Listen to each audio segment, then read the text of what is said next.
പല കുട്ടികളോടും നമ്മൾ ചോദിക്കുമ്പോൾ അവർ പറയും അവർ പൊളിറ്റിക്കലാണ്, അവർക്ക് രാഷ്ട്രീയമില്ല. പക്ഷെ അത് തെറ്റായിട്ടുള്ള ഒരു തെറ്റിദ്ധാരണയാണ്. ആർക്കും no man is an island. ആർക്കും എന്താ പറയുക, ഒറ്റയ്ക്ക് ജീവിക്കാനോ അല്ലെങ്കിൽ ഈ പൊളിറ്റിക്സിൽ നിന്ന് മാറി ജീവിക്കാൻ ആർക്കും പറ്റത്തില്ല. എല്ലാവരുടെയും ലൈഫിൽ ഇൻവോൾവ് ചെയ്യുന്ന ഒന്നാണ് പൊളിറ്റിക്സ് എന്ന് പറയുന്നത്.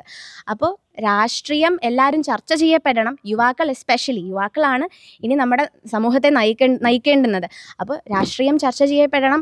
ഇപ്പം തന്നെ യുവാക്കൾക്കെല്ലാം അറിയാം എന്താണ് അവർക്ക് ചുറ്റും നടക്കുന്നതെന്നുള്ള ധാരണ കൃത്യമായി അവരിലുണ്ട്. യുവാക്കൾ തന്നെ ഒരു വലിയ നിര തന്നെ ഈ പാർട്ടിയിലേക്ക് ഇപ്പോൾ വരുന്നുണ്ട്. അപ്പോൾ നമുക്ക് അനുകൂലമായിട്ടുള്ള സാഹചര്യങ്ങൾ തന്നെയാണ് ഇവിടെ ഉള്ളത് തന്നെ. നിങ്ങൾക്ക് പറ്റും എന്ന് അതെ, തീർച്ചയായും യുവാക്കൾ കൂടുതൽ കടന്നു വരണം. നമ്മുടെ ഇപ്പോഴത്തെ യുവാക്കൾ തന്നെ പലരും കേരളത്തിൽ നിന്ന് സംസ്ഥാനം വിട്ടുപോവാണ്, രാജ്യം വിട്ടുപോവാണ്. ഇവിടെ തൊഴിലില്ല. നമ്മുടെ സർക്കാർ തൊഴിൽ ഓരോരുത്തർക്കും കൊണ്ടുവരുന്നതിന് വേണ്ടിയിട്ടുള്ള പല പദ്ധതികളും കൊണ്ടുവരുന്നുണ്ട്. അതൊന്നും ഇവിടെ പ്രോപ്പറായിട്ട് നടപ്പിലാക്കുന്നില്ല. നമ്മൾ വന്നു കഴിഞ്ഞാൽ അതെല്ലാം പ്രോപ്പറായിട്ട് അഡ്രസ്സ് ചെയ്തിട്ട് തൊഴിലില്ലായ്മയ്ക്കൊരു പരിഹാരം തന്നെ നാട്ടിൽ തന്നെ കൊണ്ടുവരാനായിട്ട് സാധിക്കും. അത് തന്നെ എനിക്ക് എൻ്റെ നാടിനോട് തന്നെ ചേർന്ന് പ്രവർത്തിക്കാനാണ് ആഗ്രഹം.